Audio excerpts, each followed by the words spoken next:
Com Deus, ó, deixa eu te falar uma coisa, o papo reto de hoje, o tema é terceira dose da vacina. Presta atenção, que nós já entramos agora num período em que grande parte da população já está recebendo já essa chamada dose de reforço. Acompanhe esse VT e depois a gente vai conversar com o especialista.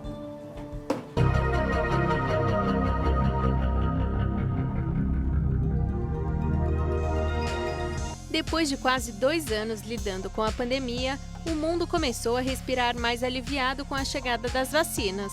Cada uma produzida por uma tecnologia diferente, fabricada por uma empresa distinta, mas todas com o mesmo objetivo: proteger e imunizar a população contra o coronavírus. Apesar dos testes realizados, da verificação da eficácia delas, a pandemia ainda assusta toda a sociedade. A chegada de novas cepas fez com que novos estudos fossem realizados para que a população tomasse uma terceira dose, além das 2 obrigatórias, para que assim a imunização seja ainda maior.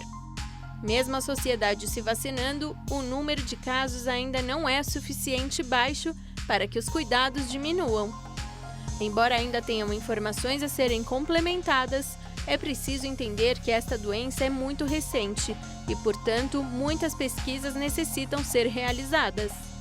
Para falarmos mais sobre a terceira dose da vacina, acompanhe o Papo Reto de hoje. A gente vai trazer aqui nesse momento para conversar com a gente aqui na Rede Vida de televisão, o Dr. Juan de Andrade Fernandes. Dr. Juan de Andrade Fernandes, infectologista, médico infectologista do Hospital Brasil, da Rede do São Luís. Também residência médica no Instituto de Infectologia Emílio Ribas, pós-graduado em Prevenção e Controle de Infecção Hospitalar no Instituto de Ensino e Pesquisa Albert Einstein. Dr. Juan, seja bem-vindo, muito obrigado por estar conosco nessa tarde aqui na Rede Vida. Seja bem-vindo. Boa tarde, Padre Juarez. Boa tarde a todos que nos assistem. Obrigado pelo convite. Obrigado. Doutor, eu já quero começar perguntando para o senhor, é necessária essa terceira dose, a chamada dose de reforço? Por que nós chegamos a essa conclusão? Aliás, por que a ciência e vocês, cientistas, chegaram a essa conclusão, doutor? Padre, a gente não tem evidência definitiva, clara, da necessidade da terceira dose. Por um motivo único, né? A gente não conhece o correlato de proteção da vacina de Covid, quanto de titulação de anticorpos é necessário para dizer que determinada pessoa está protegida. Mas, por outro lado, a gente observa que algumas populações são mais vulneráveis, por exemplo, imunossuprimidos, pessoas que fizeram transplante, HIV, pessoas mais idosas, tanto mais vulneráveis à doença, como são mais vulneráveis, também têm uma resposta à vacina inferior e uma duração de anticorpos inferior. Então, a gente tem uma inferência pelo conhecimento de imunização e o impacto que a pandemia tem socioeconômico, que é razoável, nesse momento, a gente começar a considerar essa possibilidade, e diversos países começaram a fazer essa aplicação. Doutor, e essa terceira dose, ela é recomendada, então, para toda a população? Ou seja, toda a população envolvendo todas as idades também? Da mesma forma que foi o primeiro momento da vacinação, a ideia é começar pelos grupos mais vulneráveis. Então, o PNI estabeleceu que a partir de 15 de setembro, o PNI é o Programa Nacional de Imunização, esse início da terceira dose será pelos grupos de imunossuprimidos, pessoas que tenham feito transplante de rim, de fígado, ou que tenham pessoas vivendo com HIV, e as pessoas com mais de 70 anos. Então, para esse primeiro momento, esse é o grupo. À medida que a gente vai conseguindo imunizar esse grupo inicial que é mais vulnerável e a gente tenha mais evidências do impacto dessa vacina ou do impacto dessa terceira dose para essas novas variantes, fica mais claro se a gente vai precisar, nesse momento, avançar com as demais idades ou se não vai ser necessário, se vai se passar, se as 2 doses são suficientes ou não. Uma estratégia semelhante ao que está se fazendo nos Estados Unidos, por exemplo. A gente começou com esse mesmo grupo, essa terceira dose. Muito interessante, doutor. Doutor, a gente sabe que a gente tem aqui no Brasil as três vacinas mais populares, Coronavac, AstraZeneca e Pfizer, né? Tem outra da Janssen também, mas eu pergunto para o senhor, em todas elas a gente vai precisar da terceira dose de reforço? São plataformas diferentes, né? Tem 2 vacinas que são de vetores virais, um vírus modificado de adenovírus, que é a AstraZeneca e a Janssen, uma vacina de RNA, que é a da Pfizer, e uma vacina inativada, que é a inativação de estrutura do vírus, que é uma vacina da Coronavac, né? Todas elas têm o mesmo objetivo, você tenta estimular o sistema imune a produzir anticorpos para a proteína spike do vírus, para produzir uma imunidade que proteja. Como eu falei, a gente não tem uma evidência definitiva da necessidade da terceira dose e qual momento, porque a gente não sabe exatamente quanto de anticorpos a gente precisaria fazer a terceira dose. Mas a gente infere que todas elas possivelmente precisem realmente da terceira dose. Entendi. Doutor, e no caso da terceira dose, ouve-se falar que, de repente, a terceira dose ela deve acompanhar as 2 primeiras doses, ou ela pode ser, a terceira dose pode ser dada de uma outra vacina, de uma outra tecnologia da vacina? Perfeito. Essa é uma discussão super atual também, padre. A gente chama de intercambiabilidade, né? Você tentar trocar o mecanismo, de repente observar se você vai ter uma resposta mais robusta ou não. Isso se faz em algumas outras situações, algumas outras doenças também. A gente tem já alguma evidência, trabalhos pequenos, pesquisas menores, que mostraram que quando a gente faz uma primeira dose com uma vacina e a segunda dose com outra vacina, parece ter uma resposta, pelo menos em relação à titulação de anticorpos, superior. Então, parece que essa intercambiabilidade ela é boa e é segura também, um pouquinho menos eventos adversos, mesmo não tendo eventos adversos tão graves com nenhuma delas, tá? Então, parece ser razoável e é essa estratégia, a priori, que o Ministério da Saúde está pensando em fazer, né? Tentar fazer só com a Pfizer essa terceira dose. Mas aqui no estado de São Paulo, a terceira dose está sendo recomendada com a Coronavac, né? Eu acho que foi uma decisão tomada aqui pelo governo de São Paulo. E eu pergunto para você, é da mesma forma razoável, de repente, a gente tem uma terceira dose, independente se a pessoa tomou Pfizer ou AstraZeneca, a terceira dose será a Coronavac? Assim, tem outros países que também estão aplicando a Coronavac como terceira dose. A Turquia, por exemplo, fez Pfizer e Coronavac, não publicou ainda os resultados, mas tem uma argumentação do Ministério da Saúde que parece ter observado até uma resposta em relação à titulação de anticorpos e manter a terceira dose da Coronavac. Então, existem muitas dúvidas ainda, padre. É claro que para São Paulo, que tem o Instituto Butantan, que se preparou para fazer uma produção própria da vacina Coronavac, tem essa vacina disponível, a gente tem toda uma base teórica para que também ela funcione como as outras, não tem por que abrir mão dela. Então, eu acredito que São Paulo vai receber as doses que vão ser distribuídas do PNI proporcionalmente à sua população e vai ter essa possibilidade de fazer uma imunização mais rápida por também utilizar a vacina Coronavac que tem disponível, produzida aqui no próprio estado. Agora, hoje não tem qualquer evidência que fale contra esse benefício da Coronavac. Então, parece sim ser razoável também quem tem disponível fazer Coronavac. Não é um benefício claro fazer essa mudança. Não está bem definido na literatura essa mudança. Doutor, a gente está tendo dificuldade ainda em vários lugares, né, no mundo todo, aqui no Brasil também, das pessoas receberem a segunda dose, a segunda. Então, há um esforço maior, então, para que as pessoas recebam a terceira dose, né? Aí a gente entra num conflito até ético, né, padre? Porque a gente vê que quando a gente pega a média dos países de baixa renda, a porcentagem de pessoas que receberam a primeira dose é de 2%, em média. Então, quando a gente vê que países de desenvolvimento intermediário, países desenvolvidos, estão fazendo imunização em massa da terceira dose, a gente entra nesse dilema ético, sabendo que esse benefício está claro para as 2 doses, mas não está tão claro para a terceira. Mas, por outro lado, a economia, cada um tem seus interesses individuais de proteger sua população e os interesses coletivos no sentido de impacto econômico. Aqui no Brasil, a gente ainda está caminhando, ainda tem muita gente para receber a segunda dose. Vai ser uma coisa em paralelo, né? Enquanto vai se proteger com a terceira dose essa população mais vulnerável, tem que se avançar. O que é mais importante, é fundamental, é realmente a segunda dose, porque, especialmente para a variante Delta, já tem algumas pesquisas mais relevantes que mostraram uma diferença muito grande em relação à proteção com uma dose versus com 2 doses. Muito bom. Doutor, eu vou só parar um pouquinho para conversar com a Simone, mas eu volto com essa pergunta da variante Delta.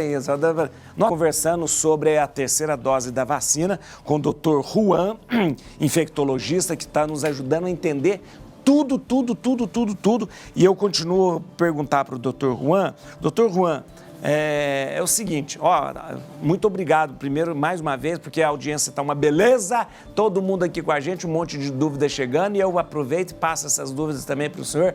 A questão da variante Delta, que deixou a gente com tanto medo.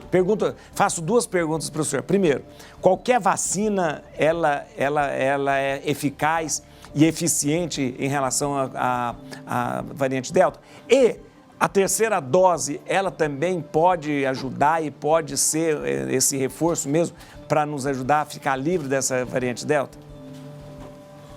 Perfeito. Eu acho que é importante só fazer uma introdução para o pessoal entender. Mutações é um processo evolutivo natural, esperado.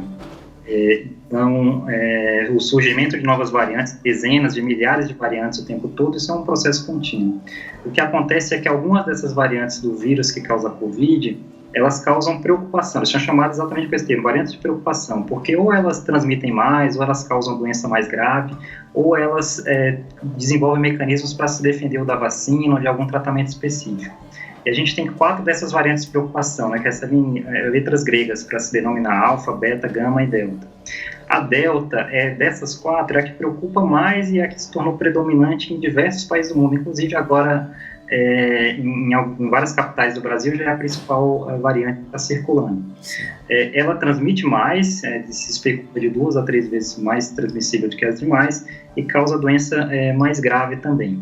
Os trabalhos que avaliaram a variante Delta em relação à vacina foram mais desenvolvidos em países desenvolvidos, né? Então, tem mais trabalhos para Pfizer e AstraZeneca do que para Coronavac. Entendi. E o que eles observaram é que para Pfizer e AstraZeneca, a resposta da vacina é um pouquinho menor do que para aquelas variantes iniciais, mas com 2 doses é uma resposta bastante robusta, 85% para Pfizer, quase 70% para a AstraZeneca.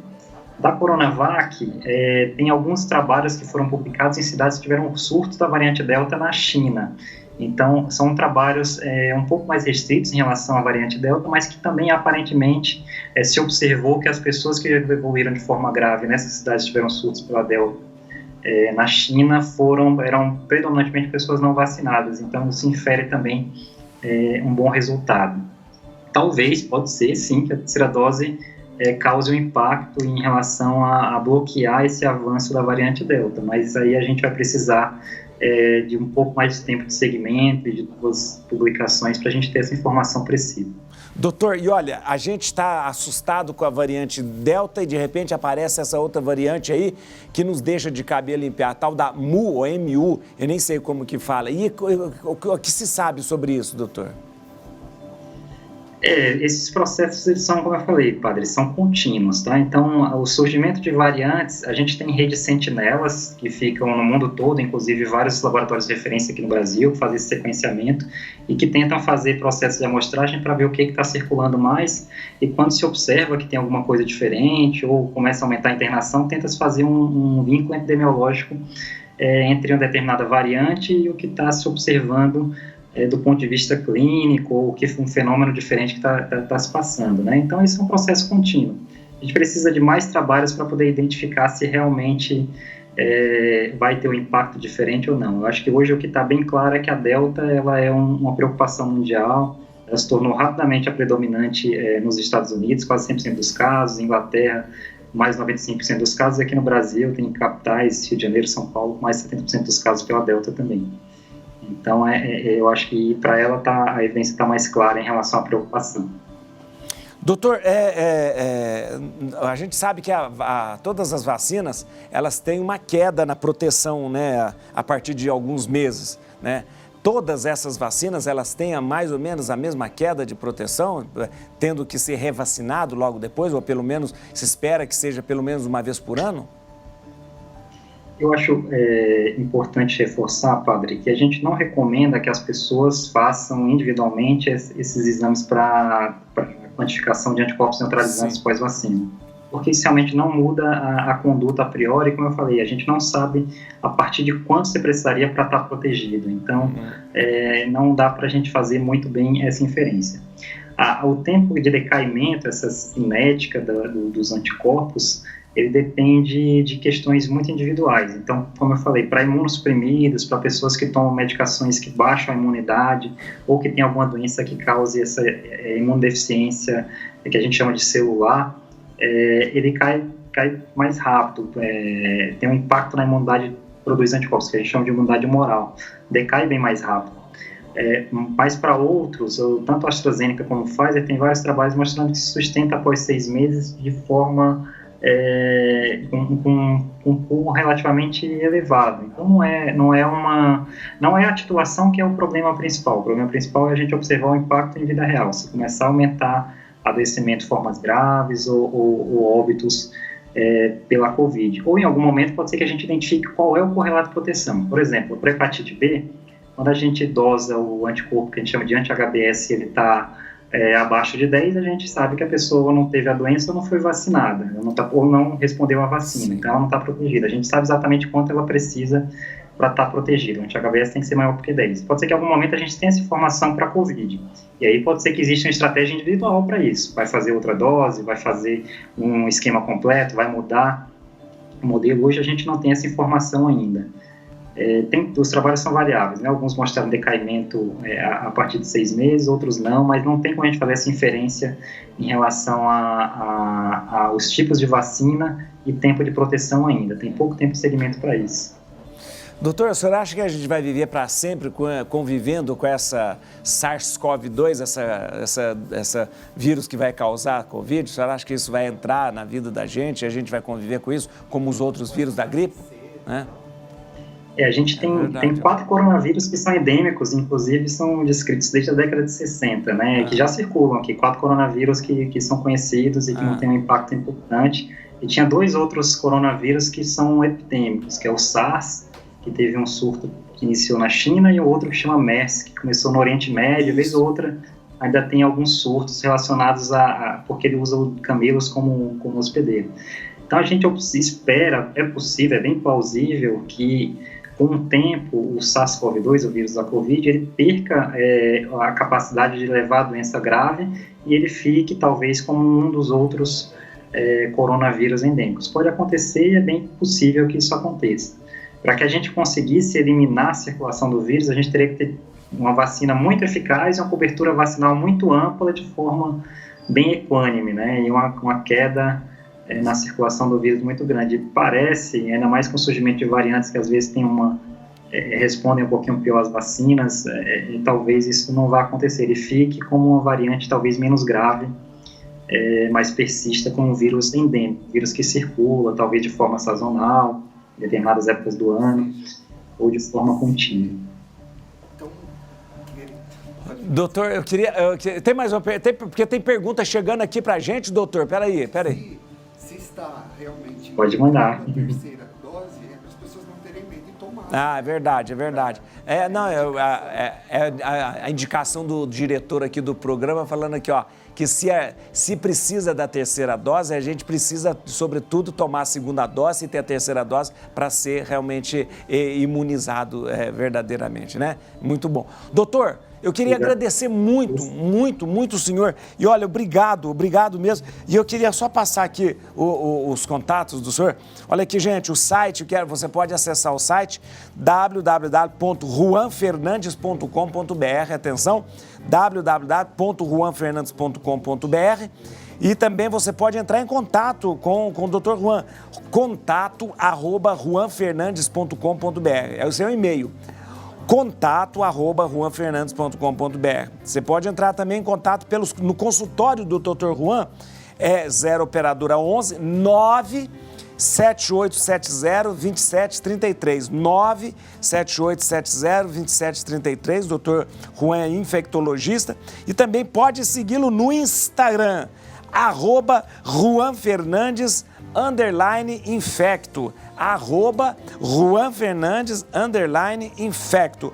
Obrigado, senhor doutor Juan, pela clareza na exposição e pela forma tão objetiva de nos deixar por dentro e também de nos deixar tranquilos diante disso tudo aí. Muito obrigado, né, pela sua palavra tranquilizadora também. Muito obrigado, doutor.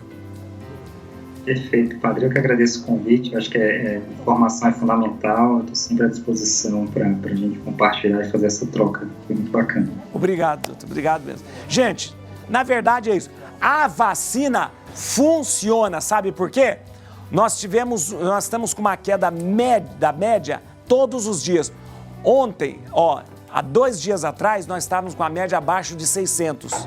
Ontem nós estávamos com a média abaixo de 500, ou seja, está tendo uma queda, mas muito acentuada, cada dia que passa, uma queda muito acentuada da média de mortes e de contaminação.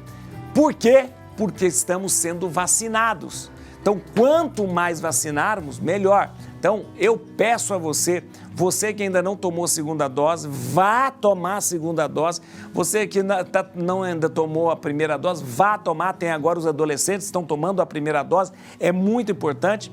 E quando começar a terceira dose, vá. Gente, vá, porque isso é a maneira da gente vencer o vírus. Como é que a gente vai fazer esse vírus virar uma coisinha vagabunda que não vai fazer nada? Se todo mundo for vacinado. O doutor falou, ele vai enfraquecer, mas nós precisamos ser mais fortes do que isso, tomando as vacinas. Várias cidades já começou, né?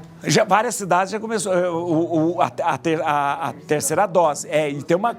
Em São Paulo também, primeiro começou naquela mesmo esquema. Primeiro os imunodeprimidos, depois aqueles que têm doenças mais com comorbidades e tal. Então, é importante. Gente, vacina funciona. Aliás, a única coisa, vamos lembrar isso? Não existe remédio, não existe cloroquina, não existe nada, não existe.